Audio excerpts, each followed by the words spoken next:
বন্ধুরা, এই গরমে চালের গুঁড়োকে এভাবে ইউজ করে দেখবেন। একবার ব্যবহারেই ত্বকের যাবতীয় সমস্যা দূর করে ত্বক হয়ে উঠবে ফর্সা, উজ্জ্বল এবং চকচকে। হ্যাঁ বন্ধুরা, চালের গুঁড়ো ত্বকে শুধু উজ্জ্বলতা বাড়ায় না, এটি ত্বকের নানা সমস্যা দূর করে। যেমন বয়সের ছাপ পড়ে যায় মুখে, এছাড়া ত্বকের এক্সট্রা অয়েল এবং আমাদের মুখে দেখবেন গরমে ট্যান পড়ে যায়, ঘামের ফলে নোংরা জমে ত্বকটি বেশি কালো দেখায়। বন্ধুরা, চালের গুঁড়োকে যদি এভাবে রেগুলার ইউজ করেন, দেখবেন ত্বকের যে ট্যান পড়ে যায় এবং কালচে ছোপ ছোপ হয়ে যায়, কালচে হয়ে যায় ত্বকটি, সেটিকে ফর্সা উজ্জ্বল করে দেবে। বন্ধুরা, কিছুই না, চালের গুঁড়োর সাথে মাত্র 3টি উপাদান মিশিয়ে লাগান, যেটি আপনাদের ঘরেই রয়েছে। সেই 3টি উপাদান মিশিয়ে ফেসে অ্যাপ্লাই করুন, দেখবেন ফেসটি কতটা ক্লিন, ফর্সা এবং চকচকে হয়ে যায়। তাহলে কি করতে হবে দেখে নেওয়া যাক। প্রথমেই যা করতে হবে সেটি হচ্ছে একটি পাত্র নিতে হবে। পাত্র নিয়ে গ্যাসে বসিয়ে দেব, তার মধ্যে দিয়ে দেব হাফ কাপের পরিমাণ জল। সেটি অবশ্যই খাবার জল হতে হবে। এবারে 1 থেকে 2 চা চামচের মতো চালের গুঁড়ো দিয়ে 3 থেকে 4 মিনিট জাল দিয়ে নামিয়ে নেবেন। এমনই পাতলা অবস্থাতেই এটিকে নামিয়ে ঠান্ডা করে নিতে হবে। আমার হয়ে গেছে, এবারে আমি নামিয়ে এটিকে ঠান্ডা করে নেওয়ার পর একটি পাত্র নিতে হবে, তার মধ্যে 2 চা চামচের পরিমাণ দিয়ে দিতে হবে চালের গুঁড়ো। চালের গুঁড়ো দিয়ে দেওয়া হয়ে গেলে এরপরে এর মধ্যে অ্যাড করে দিতে হবে হচ্ছে 1 চা চামচের পরিমাণ বেসন। বেসন আমাদের ত্বকের কালো ভাব, ত্বকে জমে থাকা নোংরা, এছাড়াও সানট্যান, মেচেদার দাগ, পিগমেন্টেশন কমাতে হেল্প করবে। এরপরে এখানে হাফ চা চামচের পরিমাণ দিয়ে দিতে হবে কফি পাউডার। কফি পাউডার দিয়ে দেওয়া হয়ে গেলে এর মধ্যে অ্যাড করে দিন এখন লেবুর রস।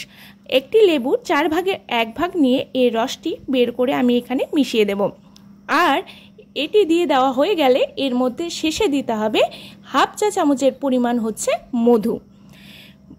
যদি মধুতে কারো সমস্যা থাকে তাহলে এখানে গ্লিসারিনও দিতে পারেন, কোনো সমস্যা নেই। এরপরে সমস্ত উপাদানকে ভালো করে মিশিয়ে নেবেন। ভালো করে মিশিয়ে নিলেই তৈরি হয়ে যাবে আমাদের ফেস প্যাকটি। বন্ধুরা, এই গরমে আমাদের চুলের সাথে সাথে ত্বকেরও নানান সমস্যা ফেস করতে হয়। ফেসটি দেখবেন ঘামে গরমে লালচে হয়ে যায়, ত্বকে ট্যান পড়ে যায়। এগুলো থেকে মুক্তি দেবে আজকের এই প্যাকটি। কি করতে হবে, প্রথমেই ফেসটিকে ক্লিন করে নিন। ক্লিন করে নিয়ে তারপরে পুরো মুখে গলায় লাগিয়ে নিন। দেখতেই পাচ্ছেন ফেসটি কেমন কালচে ড্রাই হয়ে আছে, কোনো উজ্জ্বলতাই নেই। সপ্তাহে 3 বার যদি বন্ধুরা এই উপায়টি করতে পারেন, দেখবেন ত্বকের রং তো পরিবর্তন হবেই, সাথে উজ্জ্বলতাও চলে আসবে। আজকাল আমাদের ব্যস্ততার জীবন এবং চাপযুক্ত জীবনে সঠিকভাবে আমরা কিন্তু ত্বকের যত্ন নিতে পারি না, আর বেশিরভাগ সময়ই আমরা বাজারজাত জিনিসের প্রতি বেশি ভরসা করি আর অনেক টাকা ধ্বংস করি। তবে এগুলো একদিকে যেমন ত্বকের সমস্যা দূর করে, তেমনি অন্যদিকে ত্বকের সমস্যার কারণ হয়েও দাঁড়ায়। কারণ এই সব বাজারজাত জিনিসের মধ্যে কেমিক্যাল মেশানো থাকে বেশি পরিমাণে, যা ত্বকের জন্য একদমই ভালো নয়। তাই সামান্য সময় বের করে যদি ঘরোয়া জিনিস দিয়ে ত্বকের যত্ন নিন, তাহলে কিন্তু বিনা ইনভেস্টমেন্টেই আমার মনে হয় খুবই চমৎকার রেজাল্ট পাবেন। বন্ধুরা, প্যাকটি লাগিয়ে 10 মিনিট অপেক্ষা করে ড্রাই হয়ে এলে এটিকে ক্লিন করে নিতে হবে। এটি ছেলে মেয়ে সবাই দিতে পারবেন। যদি সপ্তাহে 3 বার এই প্যাকটি দিতে পারেন, দেখবেন ত্বকটি ধীরে ধীরে এত ফেয়ার এবং ব্রাইট হয়ে যাবে, একদম ফেসিয়ালকেও হার মানাবে। হাতে সামান্য করে জল নিয়ে হালকা হালকা করে রাব করে নিতে হবে। রাব করার পরে তারপরে এটিকে প্লেন জল দিয়ে ধুয়ে নিতে হবে। আমি একটি কটন কাপড়ের সাহায্যে পুরো ফেসটিকে ক্লিন করে নিচ্ছি।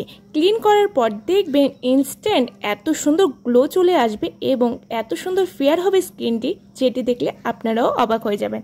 যত পুরনো ট্যান হোক, বয়সের ছাপ হোক বা পিগমেন্টেশন হোক, মেচেদার দাগ জমে গেছে, অনেক দিন থেকে এই সমস্যায় ভুগছেন, সে সব থেকে মুক্তি পাবেন। এরপরে কি করতে হবে, ফেসটিকে ক্লিন করে ড্রাই করে নিন। তারপর সামান্য পরিমাণ অ্যালোভেরা জেল এবং একটি ভিটামিন ই ক্যাপসুলে 2 থেকে 3 ফোঁটা অ্যাড করুন। দুটো মিশিয়ে ভালো করে তারপর পুরো মুখে গলায় ভালো করে লাগিয়ে নিন। লাগিয়ে নিয়ে তারপর শুয়ে পড়ুন। সব সময় চেষ্টা করবেন এই প্যাকটি যেন রাতের বেলা লাগানোর, তাহলে খুব ভালো রেজাল্ট আসে। দেখতেই পাচ্ছেন স্কিনটিতে কতটা গ্লো চলে এসেছে এবং কতটা ফেয়ার এবং ব্রাইট হয়েছে। বন্ধুরা অবশ্যই বাড়িতে ট্রাই করবেন এবং আজকের ভিডিও যদি আপনাদের ভালো লাগে অবশ্যই লাইক শেয়ার করে পাশে থাকবেন এবং আমার চ্যানেলে নতুন হলে সাবস্ক্রাইব করতে কিন্তু ভুলবেন না। ভালো থাকবেন, সুস্থ থাকবেন, নমস্কার।